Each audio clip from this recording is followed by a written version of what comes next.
ఈ గ్రామంలోకి అడుగు పెట్టగానే కనిపించేవి విప్లవ స్మారక స్తూపాలు. రజాకార్లపై విరోచితంగా పోరాడిన గ్రామం. ప్రాణాలను సైతం లెక్క చేయకుండా రజాకార్ల దౌర్జన్యాలకు వ్యతిరేకంగా పోరాడిన వీర యోధుల గడ్డ. ఈ ఊరికి ఇంకొక విశేషం ఏమిటంటే, ప్రత్యేకంగా కనిపించే చారిత్రక చిహ్నం సీతారామచంద్ర స్వామి ఆలయం మరియు ఎక్కడా చూడనటువంటి రాజగోపురం. తమ ఇళ్లలో వివాహాలు జరిగితే దేవుడికి కట్నం ఇచ్చేవారట. ఇది ఖమ్మం నుండి కొరవి వెళ్ళే రోడ్డు. అటువైపు వెళ్తే కొరవి వెళ్ళొచ్చు. ములకలపల్లి దాటిన తర్వాత ఇలా గొర్లచెర్ల రోడ్లో వెళ్తే మనం ఈ గ్రామానికి చేరుకోవచ్చు.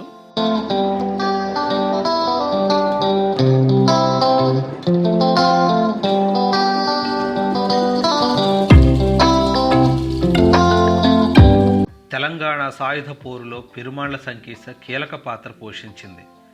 ఈ గ్రామం మహబూబాబాద్ జిల్లా డోర్నకల్ మండలంలో ఉంది.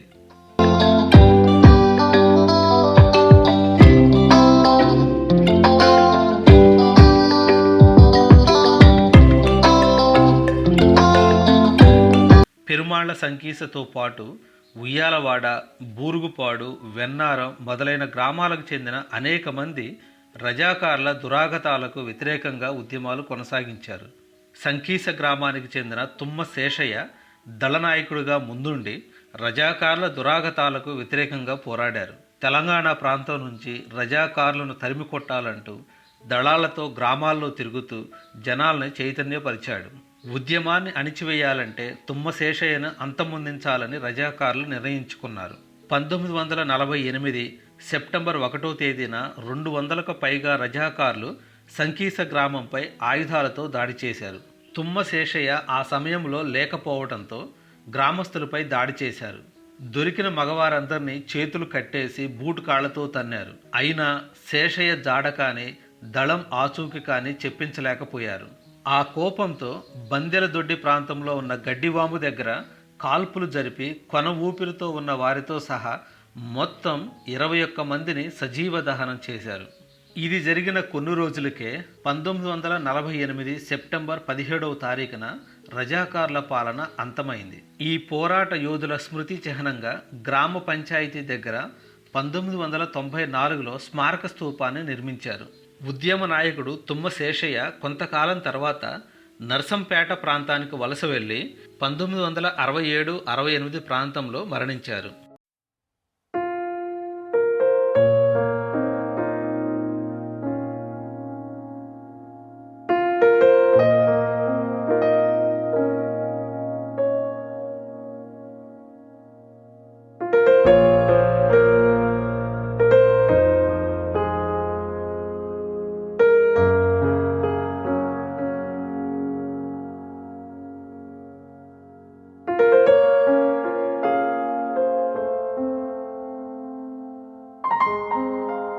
ఈ ఊరికి ఇంకొక ప్రత్యేకత కనిపిస్తున్న సీతారామచంద్రస్వామి దేవస్థానం.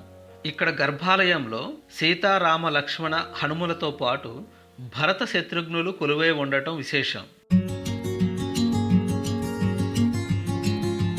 ఇది రథశాల.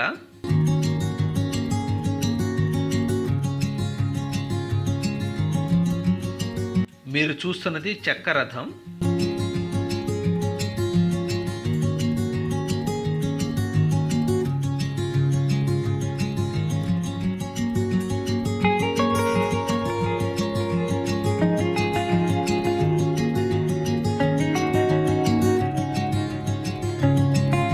సుమారుగా 50-60 సంవత్సరాల క్రితం కట్టిన ఇల్లులా కనిపిస్తుంది.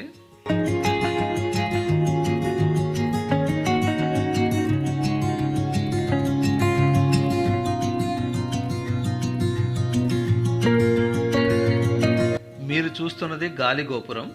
సాధారణంగా గాలి గోపురాలు కింద నుంచి పైకి వెళుతున్న కొద్దీ తగ్గుతూ ఉంటాయి. కానీ ఈ గోపురం పెద్దగా తగ్గినట్లు ఉండదు.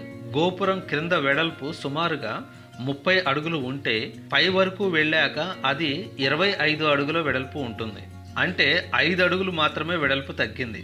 కింద రాళ్లతో నిర్మించి ఆపై ఇటుకలతో కట్టారు.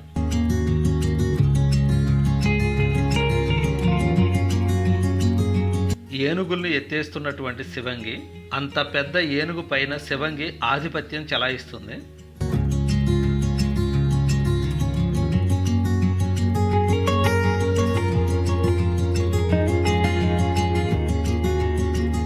ఇది గండభేరుండ పక్షి. ఈ పక్షి శివంగిని పట్టుకుంది, మళ్ళీ శివంగి ఏనుగులను పట్టుకుంది. గండభేరుండ పక్షి నల్లటి రంగుతో, 2 తలలతో, 2 పెద్ద రెక్కలతో ఉంది. ఇది ద్వారానికి అటుపక్క ఇటుపక్క ఉన్నాయి. పూర్వకాలంలో కొంతమంది గండభేరుండాన్ని రాజచిహ్నంగా వాడేవారు.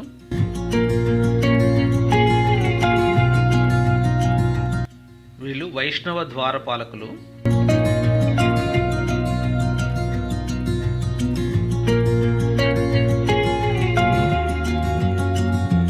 ద్వారానికి 2 వైపులా పూర్ణ కుంభాలున్నాయి.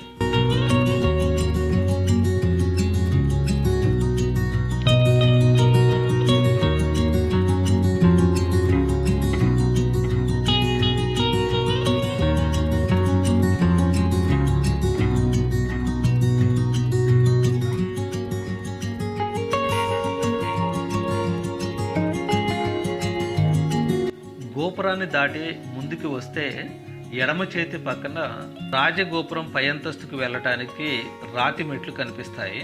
ఇలా మనం ఎక్కి పై అంతస్తుకు వెళ్ళవచ్చు.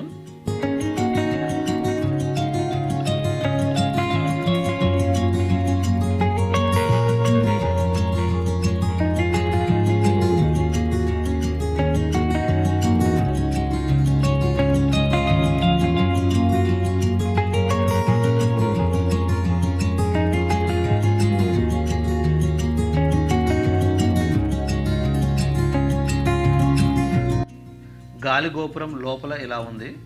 ఇది మొత్తం ఇటుకల కట్టడం, కాంక్రీట్ ఎక్కడా వాడినట్లు లేదు. ఈ ఇటుకలు కూడా చాలా చిన్న సైజులో ఉన్నాయి. మధ్యలో చెక్క దూలాలు సపోర్ట్ కోసం యూజ్ చేసినట్టు ఉన్నారు.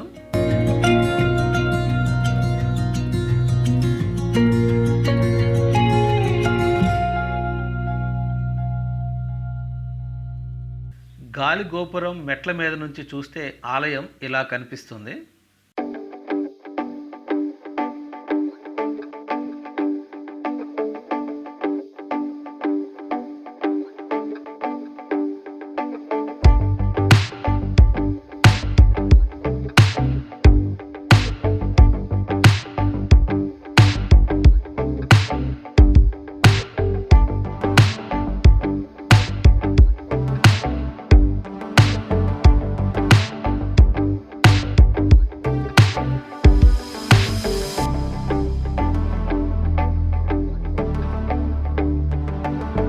ఇది బావి.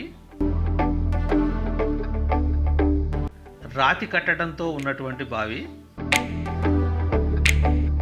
ఇప్పటికీ తాగటానికి ఈ నీటిని వాడుతున్నారట. కనిపిస్తున్నవి బావిలోకి దిగటానికి మెట్లు. ఇది చతురస్రాకారంలో ఉంది. బావి దగ్గర నుండి చూస్తే ఆలయం ఇలా కనిపిస్తుంది.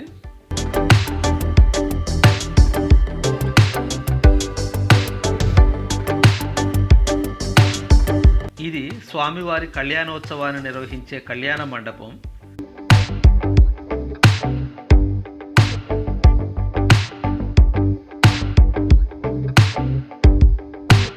ఈ 4 స్తంభాల కళ్యాణ మండపంలో ఒక స్తంభంపై శాసనాన్ని గమనించవచ్చు. ఇది హనుమాన్ విగ్రహం.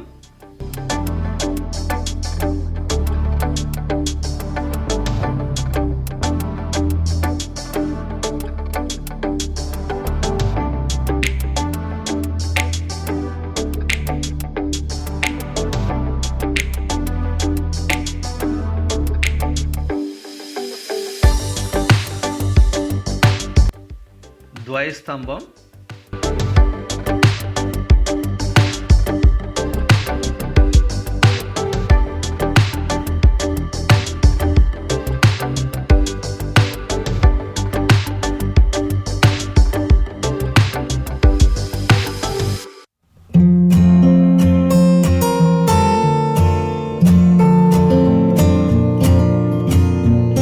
గుడి లోపల లోపలికి ఎంట్రన్స్లో మెట్లకు ఇరువైపులా ఇలా మండపాలు ఉన్నాయి. ఇక్కడ పూర్వం నుంచి భజనలు, సంగీత కచేరీలు, ఆంజనేయ దండకం వాటివి నిత్య పారాయణాలుగా చేసేవారట.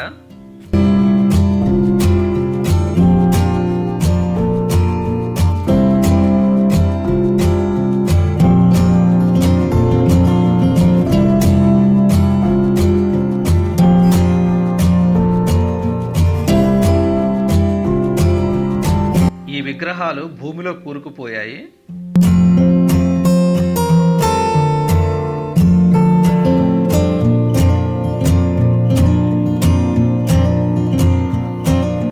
నాపరాళ్లను 1975లో వేశారు.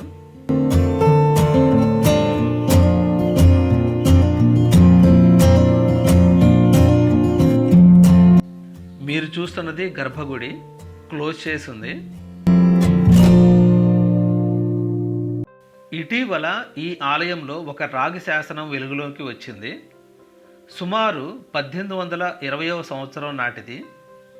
మొదటగా మన్నెగూడెంలో ఉన్న ఈ శ్రీరాముడు అక్కడ దీపం పెట్టేవాళ్ళు కూడా లేకపోవడంతో కొంతకాలం తర్వాత అక్కడి నుండి స్వామివారిని సంకీస గ్రామానికి తీసుకువచ్చారు.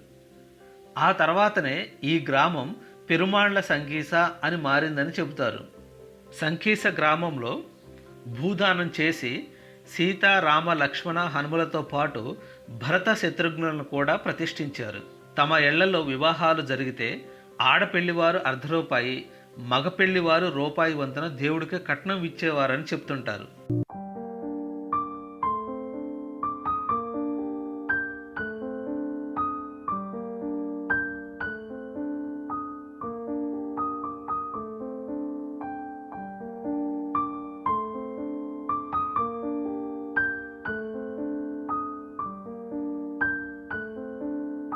గర్భగుడికి ఎదురుగా 2 ఉపాలయాలు ఉన్నాయి. ఇది ఆళ్వారుల మండపం.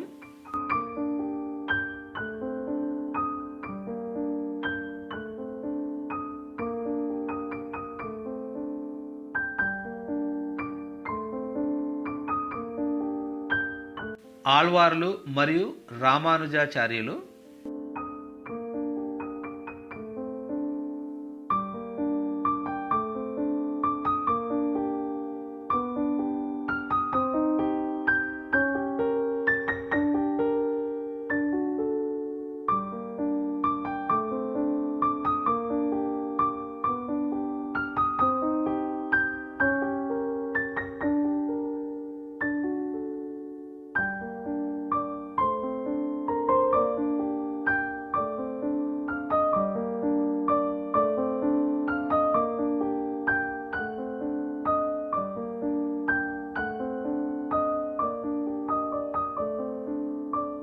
ఇది కాగడ.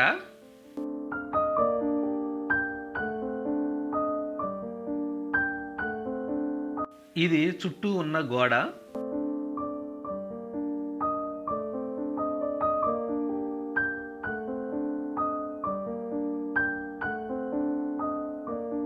పెరుమాళ్ల సంకీస గ్రామం ఖమ్మం నుండి సుమారుగా 28 కిలోమీటర్ల దూరంలో ఉంది.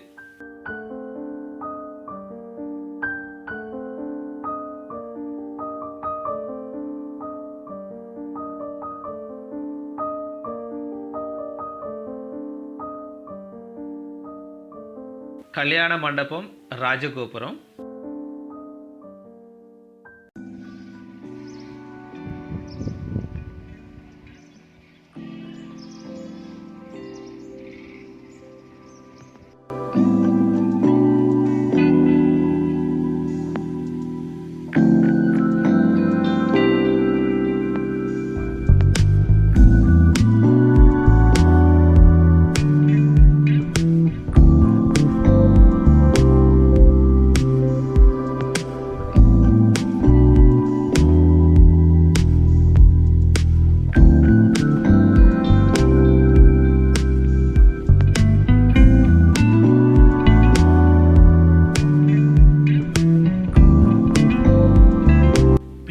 Subscribe my channel. ఈ వీడియో నచ్చినట్లయితే లైక్ చేయండి మరియు షేర్ చేయండి. ఇంకా ఈ ప్రదేశం గురించి ఇన్ఫర్మేషన్ కావాలంటే కామెంట్ బాక్స్లో కామెంట్ చేయండి.